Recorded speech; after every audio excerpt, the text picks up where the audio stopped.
Good morning. I'm Nicole Hale. Thank you for joining us today for this Whittier Trust and USC Norris Comprehensive Cancer Center webinar.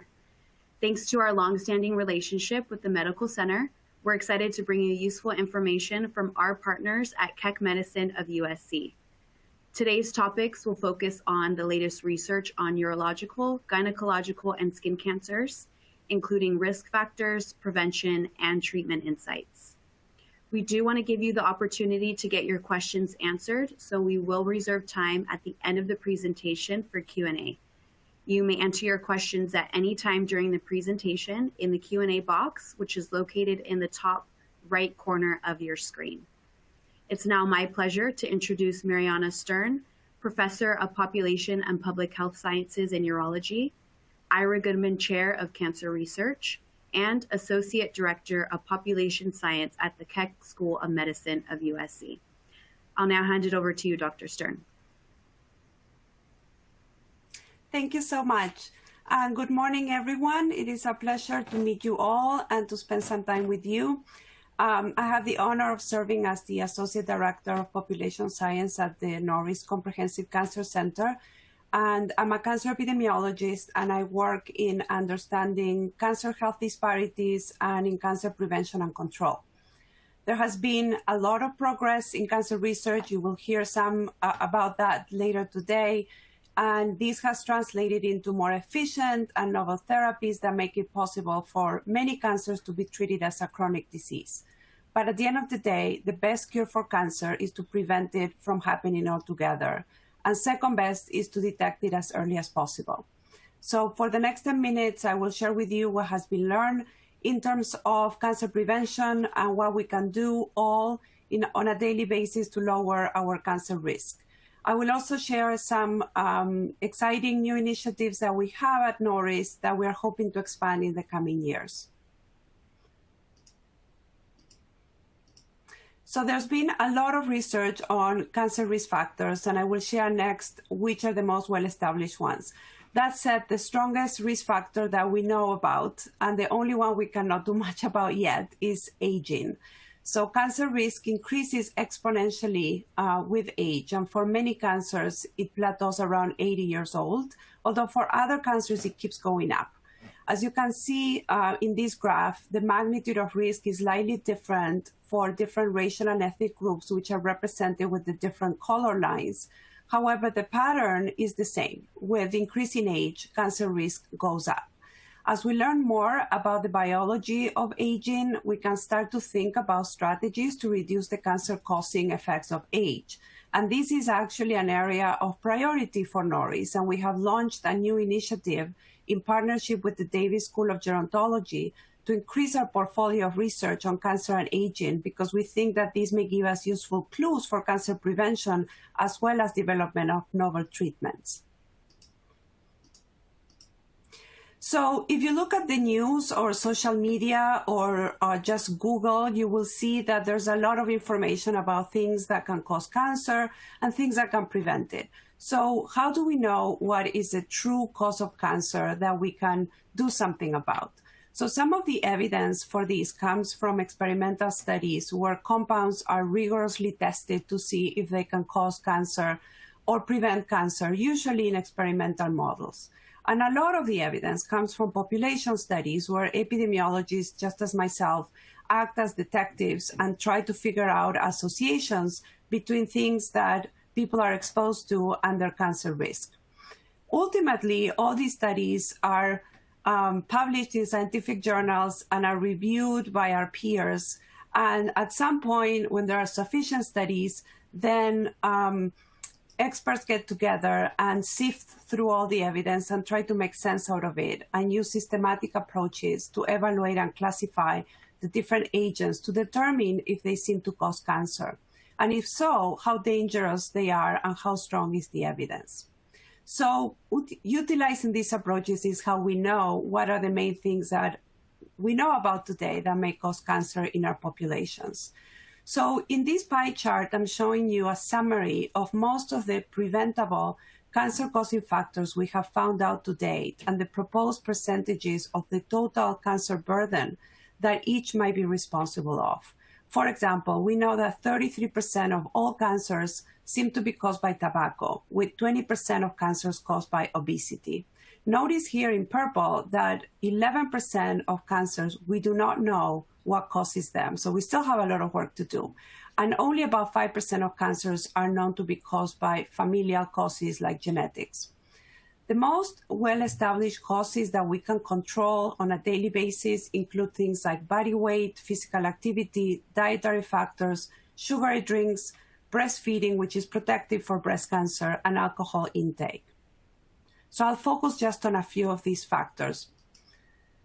So diet is calculated to account for about 5% of all cancers, but for some cancers like colorectal cancer, it can account for up to 30% of all cancers. And diet is something that we can control on a daily basis. A well-established protective factor for cancer prevention is dietary fiber, which we obtain from fruits, vegetables, grains, and legumes.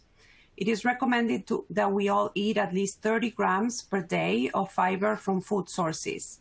This can be achieved if we make sure we include whole grains, fruits, non-starchy vegetables, and legumes in most of our meals, and if we ensure that we get at least 5 portions of fruits and vegetables per day. These are some examples of quantities to give you a sense of how much we should be eating on a daily basis. Next, I want to tell you about 2 established risk factors that increase the risk of cancer, which are red meat and processed meats. Processed meats have been found to cause colorectal cancer and probably also stomach and breast cancer. Red meat has also been found to be a probable cause of colorectal, pancreas, and prostate cancer. Even though the magnitude of risk increase of red and processed meat is lower than tobacco, it is important to consider that processed meats are in the same category as tobacco in terms of the strength of the evidence. The recommendation are to eat no more than 18 ounces per week of red meat, which is under 3 ounces per day, or about 3 large portions per week. For reference, here are some examples of how much 2 or 3 ounces of meat are. For example, a deck of cards or a small hamburger. For processed meats, the recommendation is to avoid it as much as possible and only eat them sparingly as an occasional treat. One good recommendation is to change the way we think about the role that meat has on a regular diet and on our regular plates, and to switch from the traditional American plate of a large meat portion with a small size of vegetables, which are usually starchy, to a plate that has mostly non-starchy vegetables, grains, and a little bit of meat. Now I want to switch to obesity and physical activity. There are 17 cancers that have been associated with either obesity or lack of physical activity or both. The recommendation is to do at least 20 minutes of moderate physical activity per day, and this includes things like walking, hiking, cycling, swimming, gardening, dancing, or simply doing housework chores. In terms of weight, the recommendation is to keep our BMI below 24.9. There are various environmental exposures that have been associated with different cancers with various degrees of certainty. The evidence is strong for the role of air pollution from cars, industry, house emissions, mostly for lung cancer, but also there's emerging evidence, and a lot of that evidence comes from our cancer center for pancreatic, colorectal, breast, and liver cancer. Pesticides have been linked with several cancers. For some, there's more evidence than for others, but there's strong evidence for non-Hodgkin's lymphoma and for some leukemias, and emerging evidence for several other cancers, including prostate cancer. The evidence for sunlight and UV exposure and skin cancer is very strong, and I think we're going to hear more about it today. And finally, there's evidence for the use of hormones in the form of hormone replacement therapy, which can increase the risk of breast cancer and ovarian cancer, and contraceptive pills, especially the older formulations, which can increase breast cancer risk, although they may lower the risk of ovarian cancer. Luckily, there are some cancers for which we can screen to detect it early, and in the case of cervical and colorectal cancer, we can detect it even before it forms. For breast cancer, the recommendation is to screen every 1 to 2 years, depending on the woman's risk, starting at 50 years old. Screening at an earlier age, such as 40, is recommended for women at higher risk and something that all women should discuss with their doctors. Cervical cancer can be detected through pap smears, and tests can be done to detect the presence of the human papillomavirus, which is the main cause of cervical cancer. All women between the age of 21 to 65 should get screened every 3 years. Starting at 45, we should all get screened for colorectal cancer and through colonoscopy, which offers the advantage that the early benign lesions can be removed, or there are also fecal tests that can be done that detect the presence of cancer. Lung cancer screening currently is only recommended for people at risk, for example, those who have smoked more than a certain amount. So this is, again, something to be discussed with your doctor. For prostate cancer, the recommendation is for men to discuss the benefits of screening with their doctor starting at age 55, and if they choose to have annual blood tests. The imaging diagnostic procedures have improved significantly over the years, so it's now easier to follow up on positive tests to rule out false positives without having to go to a biopsy directly.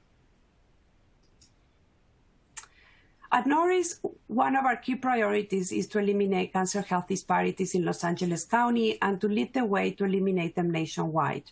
To achieve this, we have prioritized increasing enrollment of racial and ethnic minorities in research and clinical trials, as lack of representation is a great disparity at the national level. We're also concerned about the high burden of key cancers among our Hispanic communities and our Black communities, such as liver cancer among Hispanics and lung, prostate, and colorectal cancer among African American individuals. And finally, we are concerned about the lower rates of screening among our Black and Hispanic communities, so we're actively working to find ways to improve this. Before I end, I want to leave you by sharing a new exciting initiative that we launched this past year, which was funded as part of President Biden's Cancer Moonshot. We have launched a new center that is focused on engaging Hispanic patients with colorectal cancer in cancer genetics and genomic studies. And the motivation for this is because Hispanic patients have been underrepresented in national tumor characterization studies. And these studies are very important because they allow for identification of novel drug targets, and also they allow oncologists to tailor the treatments to the characteristics of the patient's tumor. So given that Hispanics have been underrepresented, that means they don't get to benefit from advances in precision oncology. So we want to change that. So we launched this center, and we are engaging Hispanic patients with colorectal cancer, and we are providing them with cancer and genetic education. And we provide them also with free genetic testing and tumor testing. And our doctors are using that information to tailor the cancer treatments they recommend to optimize the outcomes of the patients. We hope that this new study will serve as a model to follow for other cancers that we see at Norris, so that we can help our minority patients and improve their outcomes.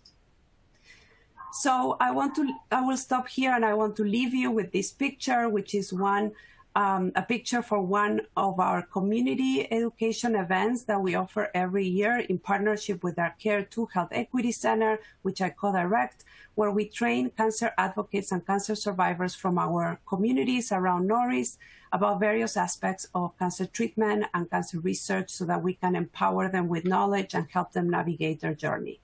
So I thank you for listening to this presentation, and I will be happy to answer your questions later on.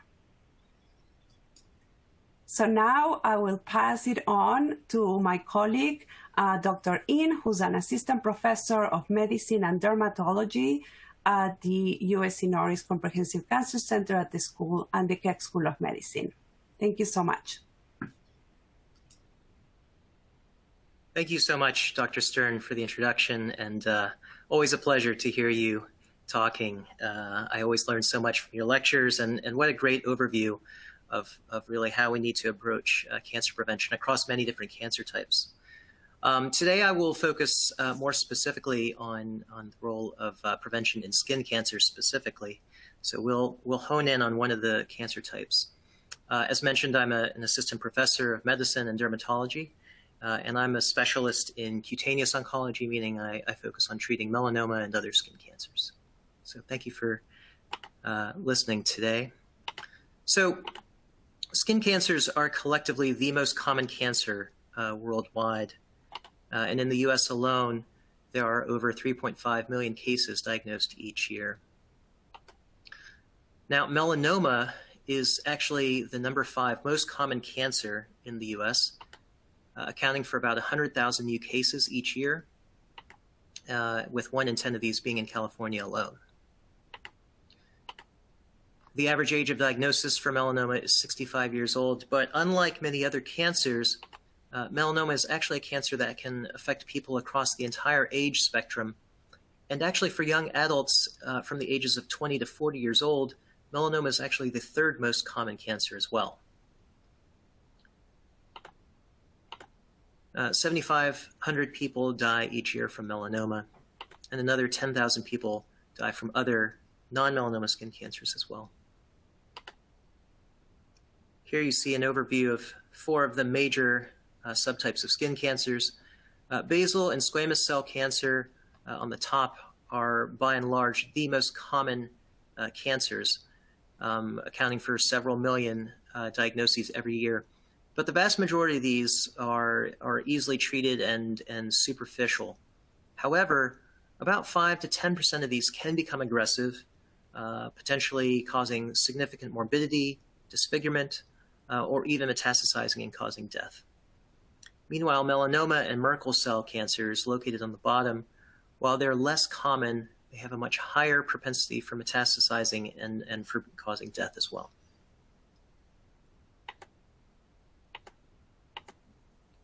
So how do we prevent skin cancer? Well, we often talk about 3 categories of prevention. In the case of primary prevention, really what we want to do is we want to limit exposures to prevent the disease from occurring. So in the case of skin cancer, as Dr. Stern mentioned, limiting exposure to UV radiation is a key component of this. Once disease has occurred, secondary prevention involves ways to reduce the impact of that. So early detection and also early treatment are the steps involved in that. And then for patients who have advanced disease or even chronic disease, tertiary prevention includes steps to prevent long-term complications or progression of disease. So as we mentioned, limiting exposure to the sun and to UV radiation is a key component of primary prevention for skin cancer. The use of something as simple as sunblock, although we don't think about it too much, can actually reduce the development of skin cancers by nearly 50%. So that is really an essential thing that we need to emphasize. And of course, these days now as well, protective clothing, long sleeves, using hats, or even protective equipment such as umbrellas can also provide significant barrier protection against UV radiation. And many of these now provide their own sun protection factor or ultraviolet protection factors as well. So you can certainly use that as well to supplement your ways of limiting exposure. Another important aspect of primary prevention is UV radiation from tanning bed use. Studies have shown that using tanning beds at least 10 times over an entire lifetime can increase the development of melanoma by 75%. So reducing UV radiation exposure through tanning beds is also a really important component of primary prevention for skin cancer. The peak hours of UV radiation occur between 10 a.m. and 4 p.m. each day. So mitigating your exposure during those hours is important, and we tell our patients that if you want to be outside, please try to do so in the early hours or in the later afternoon or early evening hours to limit those really severe hours of sunlight. Now, as mentioned, secondary prevention for skin cancers involves early detection and early treatment. And your first line of defense is going to be a dermatologist. Our dermatologists are very good at assessing skin lesions, which could be very early skin cancers, or certainly ones that may be atypical or ones that have become more advanced. On the left here, you see a dermatologist using a device called a dermoscope, which is a way of better visualizing small skin lesions to identify the ones which are at high risk or concerning for malignancy compared to ones which are benign. Compared to using the naked eye, a dermoscope is about 10 times more effective at identifying skin cancers. Increasingly, other technologies are being used. On the right side here, you see an example of total body photography. This is a device which allows rapid collection of many different photographs of different parts of the body to create a digital map.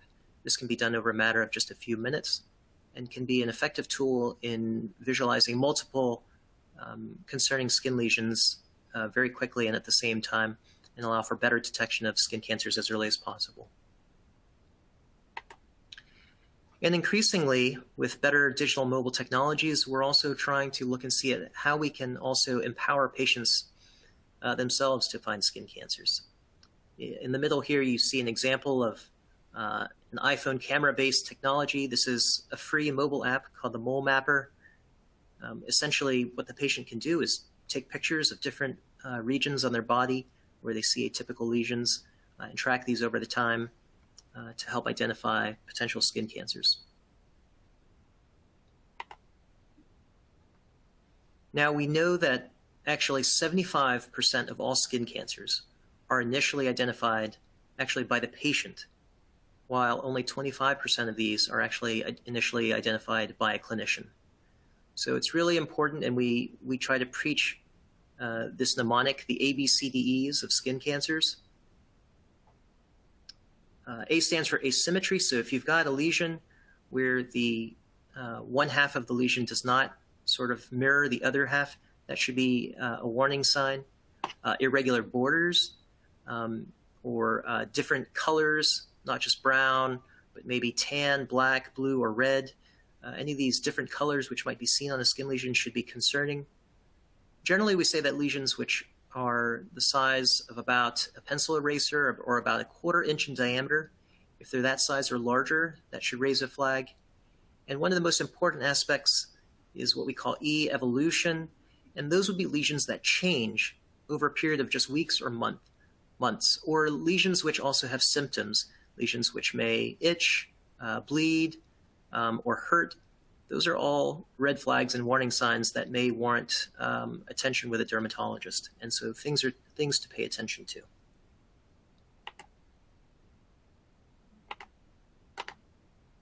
Now, as mentioned before, tertiary prevention is important for patients who may have more advanced or chronic disease. So some of our patients are at such high risk for skin cancers that they may develop as many as 5 or 10 different skin cancers in just a single year. And for such patients, we now will sometimes offer something known as chemo prevention.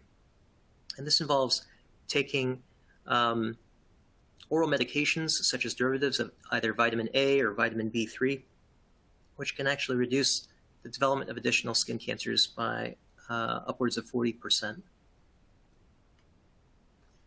And as a medical oncologist, my role is also working with patients who have high-risk melanomas. So for these patients who've had curative surgery to remove a melanoma, the use of novel cancer immunotherapies, drugs known as immune checkpoint inhibitors, after curative surgery can reduce the risk of recurrence by nearly 50%. These are therapies which are already being used for patients who have metastatic disease or stage 4 disease, but we know that now using them in addition to surgery can also help reduce the risk of recurrence. So building on these approaches, I'll talk to you now a little bit about our research and what we're doing going forward. Of course, when we're studying immunotherapy and the treatment of advanced skin cancers, really a couple of questions that we're looking at are, can we combine immunotherapy with other approaches? How does something as simple as the timing of immunotherapy affect outcomes? And then lastly, what about the role of environment and diet? How do those potentially impact immunotherapy? So our current paradigm in treating patients with advanced melanoma is to surgically remove the melanoma, then treat with approximately 1 year of cancer immunotherapy, and in doing so, stimulating the immune system, different T cells and white blood cells, to help produce a robust response that will provide immunity and protection to the patient going forward. That's what you see on the top of this figure. On the bottom half, though, you see an example of what is now becoming our future potential approach, and this is what we refer to as neoadjuvant immunotherapy. So the idea here is, rather than going straight to surgery first, we first treat the patient with the cancer immunotherapy up front for a period of possibly 6 to 12 weeks. This produces a more robust immune response because there's more tumor present in the body. This actually allows a better diversity of T cells and white blood cells to react against the tumor in almost a vaccine-like type way. Then the tumor is completely removed, and then afterwards, with more diverse T cells and other white blood cells in the body, we think that this will lead to improvements in the long run. We presented data from a large neoadjuvant melanoma study just last month, which was strikingly positive compared to using immunotherapy after surgery. And I'm currently leading a clinical trial here to look at this approach in other skin cancers as well. And then going back to the topic of diet, which Dr. Stern had also mentioned, amongst not just the different dietary approaches, it's not just about picking the right food, but also about the right portions. And many colleagues of mine here at USC have been studying the impact of caloric restriction, short-term fasting, or even intermittent fasting, and its impact on cancer treatments and cancer outcomes. Some of my colleagues have looked at ways to improve both the development of side effects, but also the way your body fights cancer when fasting. And so knowing that fasting can have positive effects on your body's different processes and metabolism, and also immune system, we're now conducting a clinical trial here at USC, one of the first of its kind actually, to look at how short-term fasting might actually stimulate the immune system in fighting cancers, and also how it may help improve outcomes for patients receiving cancer immunotherapy. So I hope you found this interesting, and thank you for your time. And at the end, we will certainly be happy to answer questions as well. And now I'd like to take a moment to introduce my colleague, Dr. Annie Yasayan. She's an assistant professor of obstetrics and gynecology, and also the director of the Gynecology and Oncology Fellowship here at Keck Medicine of USC, and she'll be presenting on gynecologic cancers and prevention.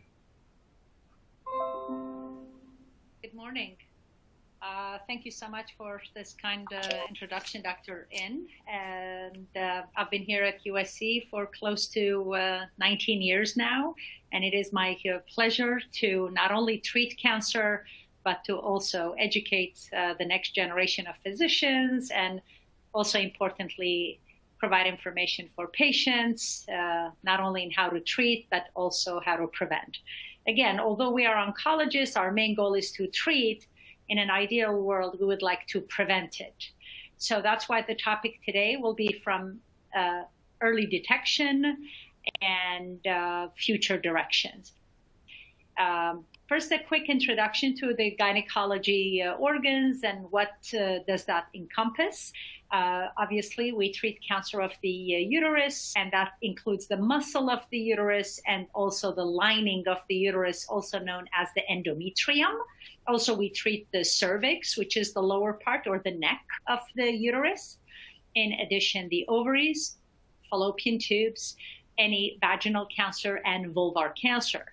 And I've always found it interesting that breast cancer or breast diseases in general are not part of gynecological oncology. Believe it or not, it is part of general surgery, and it goes to our breast surgeon colleagues. And breast cancer, if they need chemotherapy, goes to our medical oncology colleagues in general. The GYN oncology subspecialty sometimes is a little confusing to the general public. Although we are general OBGYNs, we do not do obstetrics, like we don't do pregnancies or deliveries. And we are both surgeons and also chemotherapy. GYN oncologists in general, they do their own surgeries, which include also bowel and bladder work. And we also administer our own chemotherapy.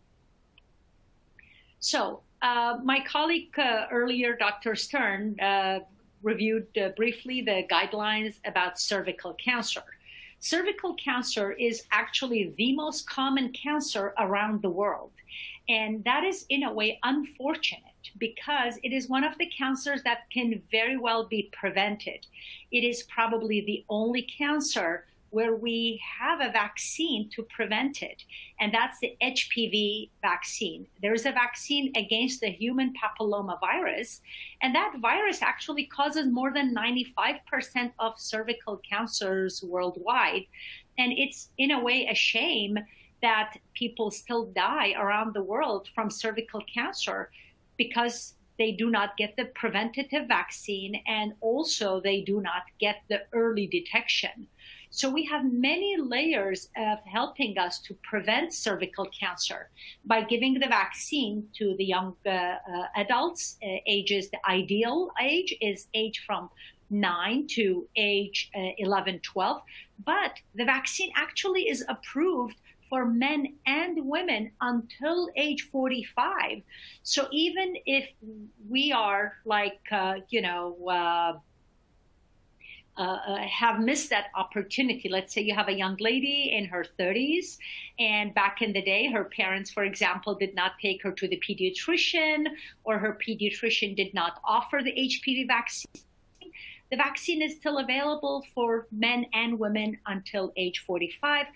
So that's wonderful. In addition, we have the pap smear. And although the pap smear, per the guidelines, you have to do it every 3 years or sometimes 5 years if somebody always had like normal pap smear, I want to make a kind of like a plea that just because you're supposed to get your pap smears every 3 to 5 years, that does not mean you don't go see your gynecologist or your primary care doctor to get a pelvic exam every year. I think there is still a big role for seeing your gynecologist or your primary care physician, sometimes who actually do the pelvic exam every year, because it's good to take a look at the external genital skin. It is a great idea to do a pelvic exam, make sure there's no like enlarging a mass in the uterus or an enlarging ovarian masses. Even if you're not going to get your pap smear, it's important to go see your physician every year to get a pelvic exam to diagnose a bunch of other conditions. And a lot of gynecologists also order additional blood work like the vitamins and the osteoporosis screening in menopause, all of that stuff. So I just want to make a clear distinction. Just because you're supposed to get your pap smear every 5 years, it doesn't mean you're supposed to see your physician every 5 years. So cervical cancer, again, we have many layers of either prevention with vaccine or early detection with pap smear, as we alluded earlier. The next thing is uterine cancer, the organ right above. And in the United States and in the more developed and industrialized countries, uterine cancer is the most common cancer. Cervical cancer, unfortunately, is more common in underscreened population or underdeveloped countries. In Africa, South America, they do not have program for cervical cancer. But in the United States and Europe, where we do have pap smears and vaccinations, the uterine cancer now have become more the common cancer, the most common cancer. And the uterine cancer actually is related, again, as my colleague, Dr. Stern, mentioned earlier, to dietary habits. It is a disease associated with obesity, diabetes, hypertension. And in all these conditions where you have a lot of like adipose fatty tissue and red meat consumption, and all these conditions generate a higher level of estrogen in the body. And under these conditions, the lining, the wallpaper, I call it, the inside of the uterus, gets super stimulated. And that results eventually in endometrial cancer. So that's something to be recognized. Things to prevent in a way is to cut down the red meat consumption, cut down the obesity epidemic, weight loss, and active lifestyle. All those reduce the risk. The fortunate thing about uterine cancer is because there is a way of early detection, because 90% of uterine cancer presents as abnormal uterine bleeding. So we have like a built-in alarm system.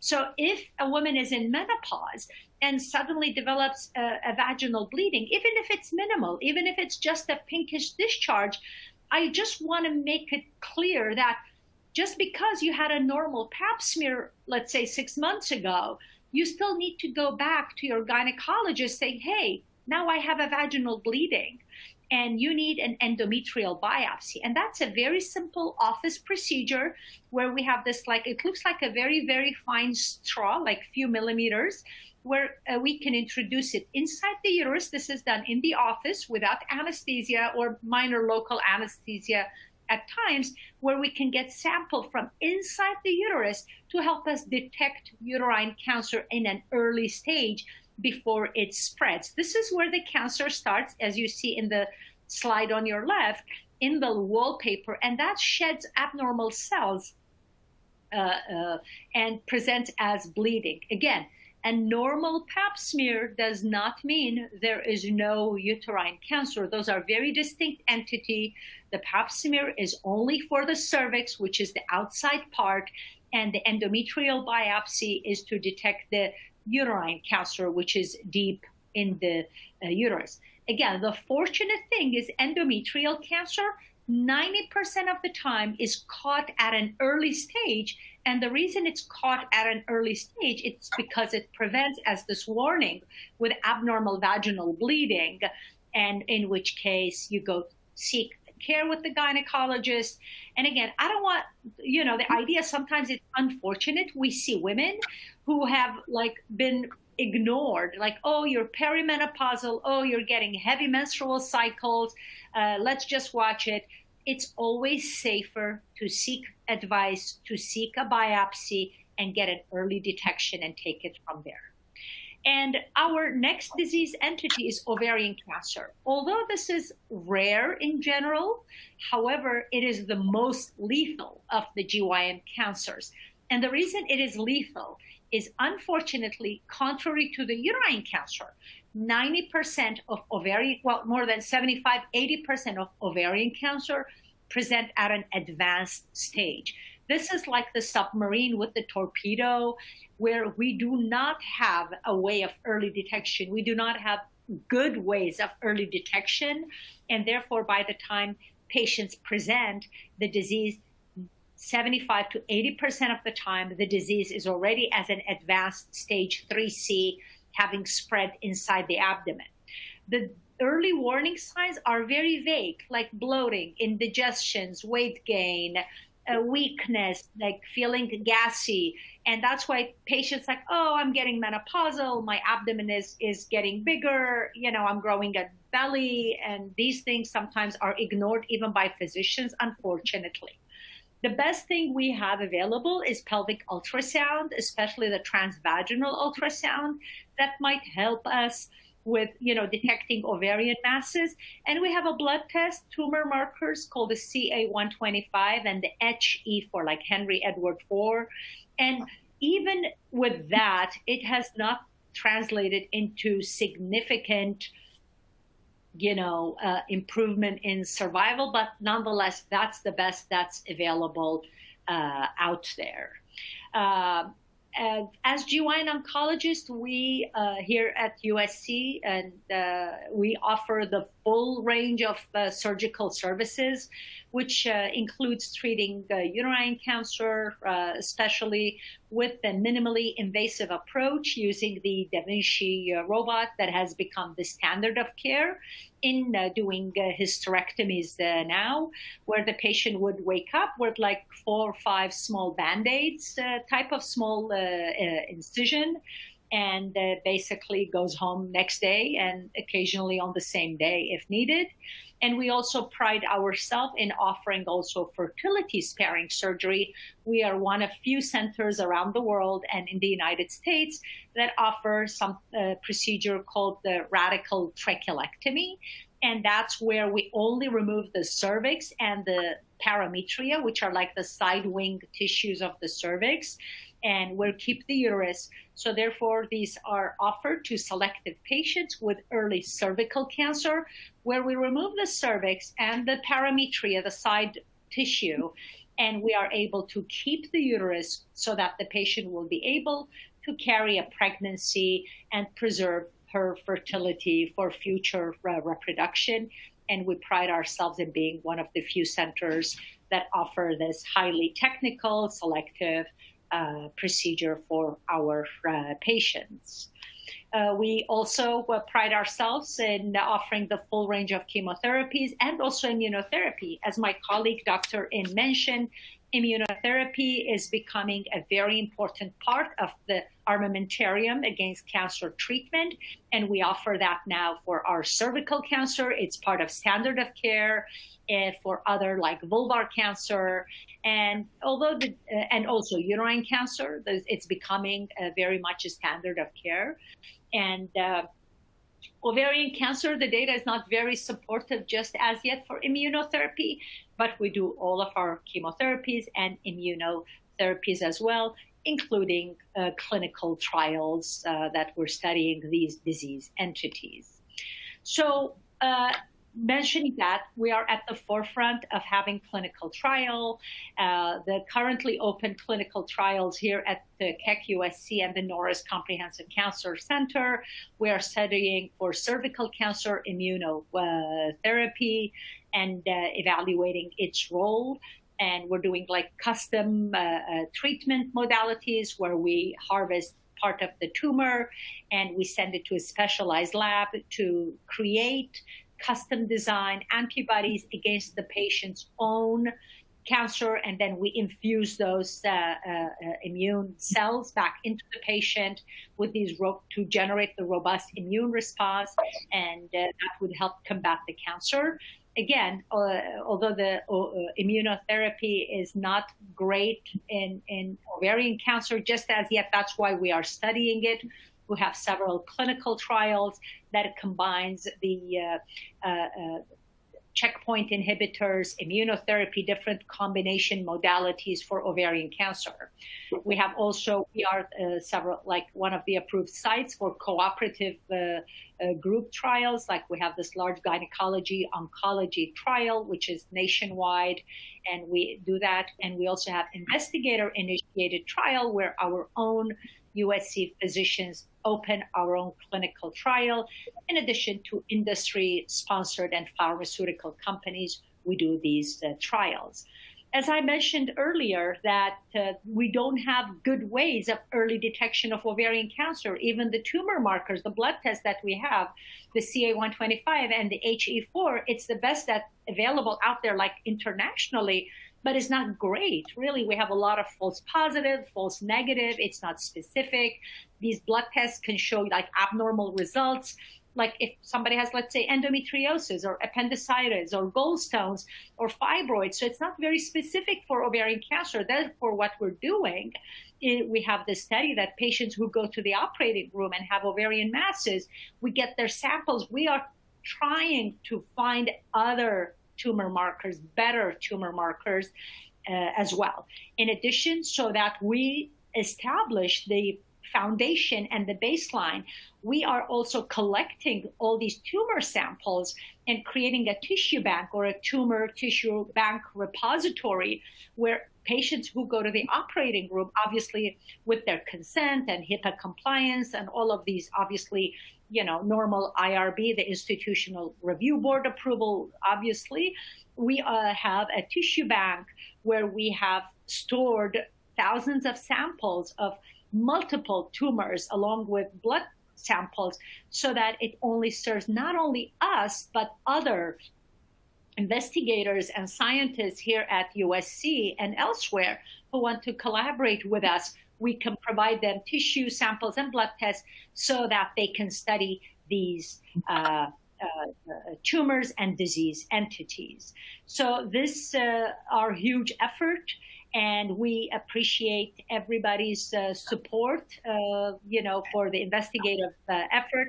And I truly appreciate your time and attention. I will be happy to answer questions at the conclusion of this webinar.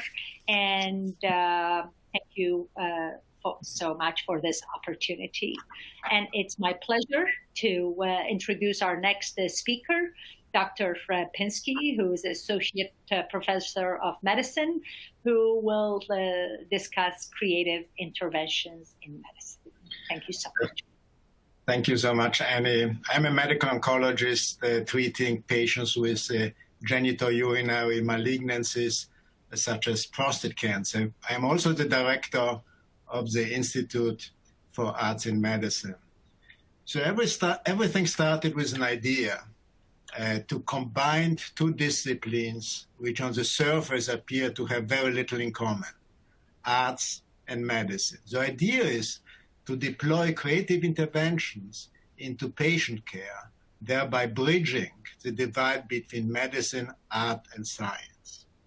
The inspiration for this concept came through my realization as a medical oncologist and researcher that although it's important to study new anti-cancer drugs because they can prolong life of patients, addressing the negative psychological effects of the cancer and its treatments should be of equal importance. Art is not just about healing. Art is about prevention of potential negative psychological and non-psychological aspects of cancer, such as depression, anxiety, and pain. Now, patients who are diagnosed with cancer often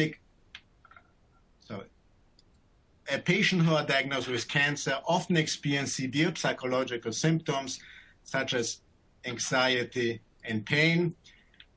Poor mental health has been associated with worse treatment adherence, decreased quality of life, and increased risk of cancer-associated mortality. On average, 1 in 5 patients will be found to suffer from post-traumatic stress disorder, which can last sometimes many years after the initial diagnosis. Art interventions, such as music therapy, for example, have been shown to improve quality of life of cancer patients. A systemic review of more than 70 clinical trials totaling more than 5,000 patients has shown that compared with standard of care, music therapy has beneficial effects on pain, quality of life, anxiety, depression, fatigue. Art making, such as painting, sculpturing, or poetry, have been shown to enhance diversion and pleasure, self-management of pain, a sense of control, as well as to improve social relationships in cancer patients. About 3 years ago, we formed the Institute for Arts in Medicine with the mission to design, deploy, and assess creative therapies in patient care, converging different forms of art with science and medicine. The Institute for Arts in Medicine consists of 6 divisions which are based on music, visual, and language, arts, research, technology, as well as documentation. Each of the divisions is in charge of programs such as music infusion or poetry for patients.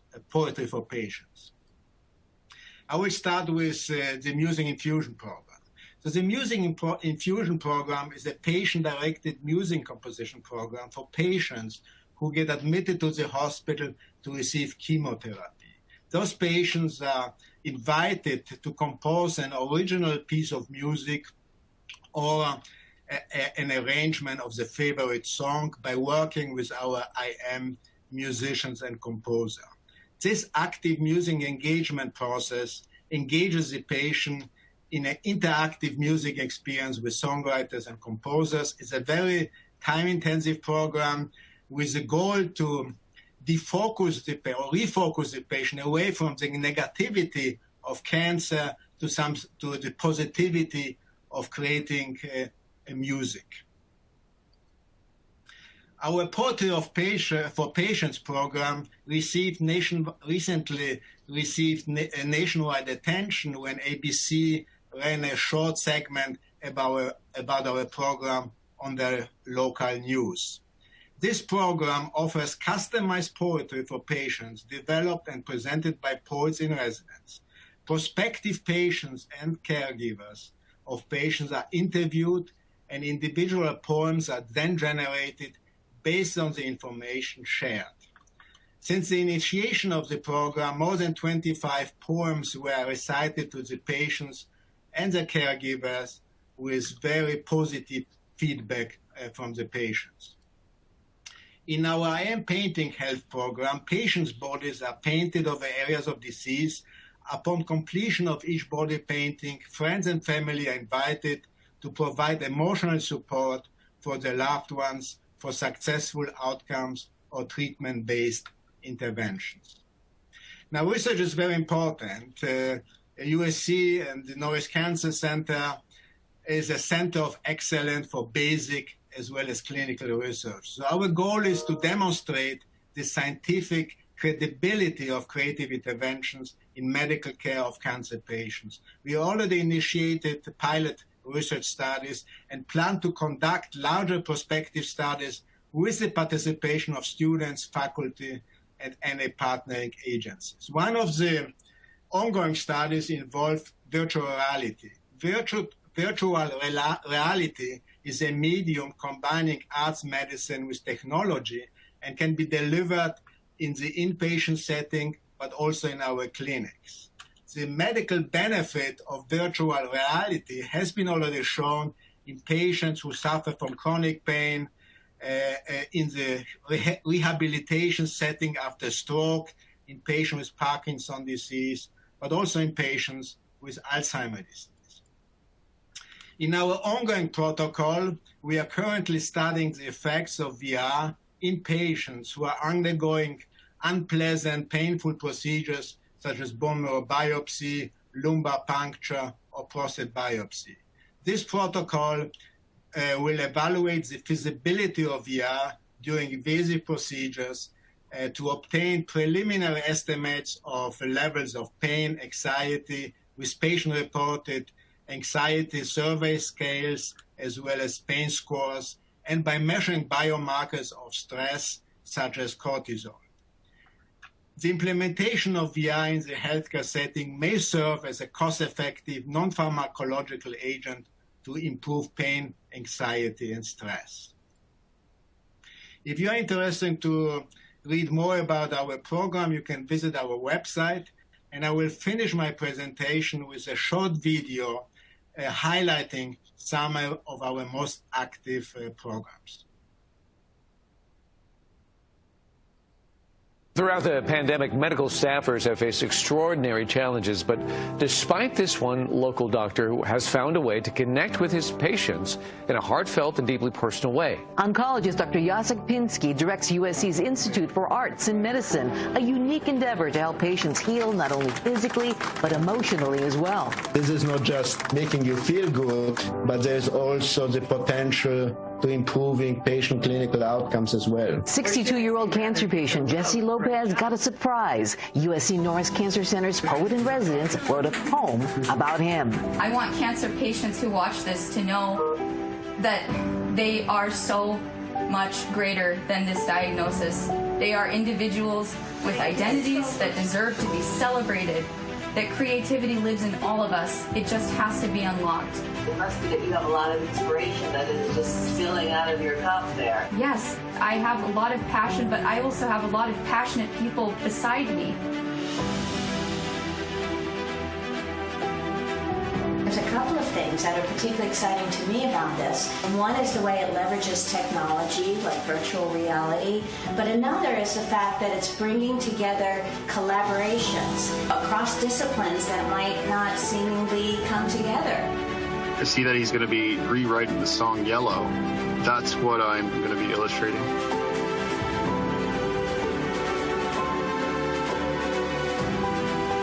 I am part of I Am. Currently a graduate student at the University of Southern California, studying at Thornton School of Music and Keck School of Medicine. I just thought that was a pretty cool instrumentation. Okay. In between like baritone and tenor. Hey, I got a ranking. I am committed to the growth of I Am, and I want others to benefit from its healing as well.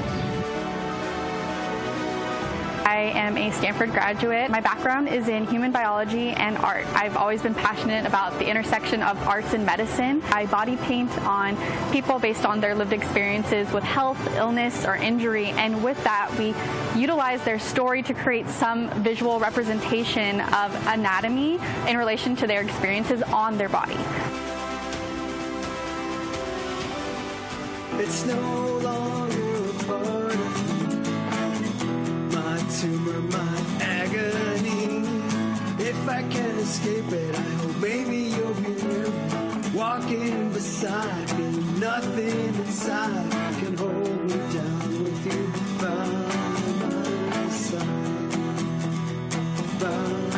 All of that compiled together, and I look at it and I think about it. Of course, you know, sometimes the music's in my head, and I don't think I'd be near where we're at right now without David.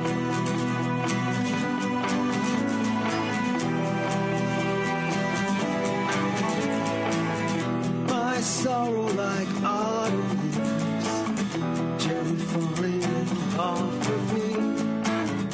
It's your light I am falling.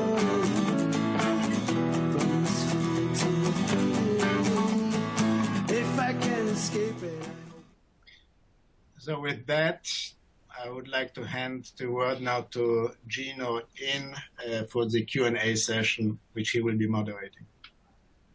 Great. Thank you so much, Dr. Pinsky. So our first question, I believe this is going to be directed actually to Dr. Yasayan. So Dr. Yasayan, is there an increased risk of endometrial cancer if you've previously had endometriosis?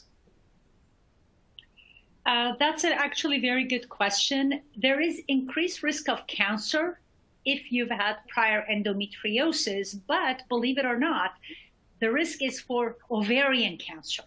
And it is particularly for a special type of ovarian cancer called clear cell ovarian cancer, which is actually a rare form, but very lethal form because it does not respond to chemotherapy as well.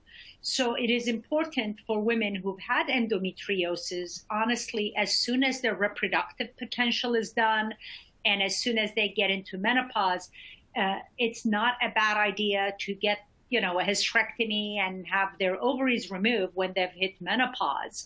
And they have to be very careful even receiving hormone replacement therapy because the endometriosis can grow back and promote the risk of cancer. So again, there you go, one more thing, to keep following up with your physician annually. But to answer your question, it's not a risk of uterine cancer, but increased ovarian cancer. Great. Thank you, Dr. Yasayan. And just a reminder to our audience to please enter your questions in the Q&A box, which is in the upper right-hand corner of your screen. So I have a question here for Dr. Stern. Dr. Stern, you mentioned the need for improved population-based studies looking specifically at different racial ethnic minorities, such as your work with Hispanics and Blacks. Could you tell us a little bit more about what we know so far at this point in time when we look at these different ethnic groups? And what are some of the challenges that we see going forward? Yes, I'll try to highlight the main ones because I could talk for hours about this. There's so much to discuss. But so among Black and African-American communities, what we see is that they really are burdened by higher incidence of a variety of cancers, mainly colorectal, lung cancer, and of course, prostate cancer, which has astronomical incidence rates among African-American men. And so there's the higher cancer burden. They tend to have also higher mortality for breast cancer, along with the other cancers I just mentioned. And along with, among Hispanic communities, we see lower rates of cancer, except for a few like stomach and liver and cervical cancer, which are higher. However, among Hispanic communities, what we see is that they tend to be diagnosed at a later stage, and that's mostly due to access to care, right? Lack of insurance, lack of knowledge about how to navigate the healthcare system. So African American communities and Hispanic communities share that feature, which is that a bigger proportion of those communities are low income, sometimes lower education, and they have a harder time accessing the healthcare system and navigating it, which leads to them not really benefiting from all the great advances that there had been in cancer therapies. They tend to be underrepresented in clinical trials. And often that is because, when doing clinical trials, there's an expectation that patients should know about that and should know what it means, what to do. And of course, we know through our history, there's been serious events that have broken the trust of the African American community by being exploited unethically through the use of individuals from that community in experimentation. So there's lack of trust, but mostly I think what we have learned from talking with these communities is really not knowing enough about what it means to be part of a research study or a clinical trial, and not being approached with the right language, with the right information. Among Hispanic communities, and I'm sure you know this from your own experience as a clinician working in the county hospital, most patients are perfectly happy to participate and contribute and benefit from clinical trials, but often they're not approached in the right language, they're not approached with the right materials. So we have a lot of work to do to really develop materials that are tailored to these communities, that address their questions, their unique concerns, so that we can include them in trials and they can benefit from all the great advances that we have had. So I would say that lack of participation in research and clinical trials is a huge disparity. Lack of access to the healthcare system is another big disparity that we need to address. And the last thing I will say is that we also need to work on lack of representation in the workforce, because we know from talking to our participants in the community, they want to be treated by people who look like them, who understand them, who speak like them. And it is kind of, frustrating for African American patients or Hispanic patients to go and never see doctors or rarely see doctors that they feel they have a connection with. So we also need to work on the pipeline to increase the number of doctors and researchers that belong to those communities. Wow, such great points and great insights. Thank you, Dr. Stern. Looks like we have time for one last question. Dr. Pinsky, you spoke a lot about the important need for the intersection between arts and medicine. Could you tell us, is there a certain time in the patient's cancer treatment, whether it's right at diagnosis, during treatment, or even after treatment, when do you see the role of art in intersecting with medicine being the greatest for the patient? I know we are running out of time, so I try to keep it short, but actually any of the time points, it's important to engage them with art, whatever can create, stimulate the patient, whether it's music or whether it's painting art or whether it's poetry, but there's no specific time point. Obviously, at the moment of diagnosis, being diagnosed with cancer, that's a time where things turn for the patient in a completely different direction, away from the typical way of life the patient had until that moment, towards in a direction which is emotionally very unstable. And I think bringing art into the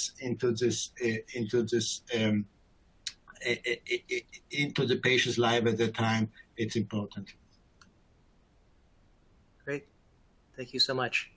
Well, that concludes our webinar. Thank you so much for joining us today. If you have additional questions, please feel to reach out to our team.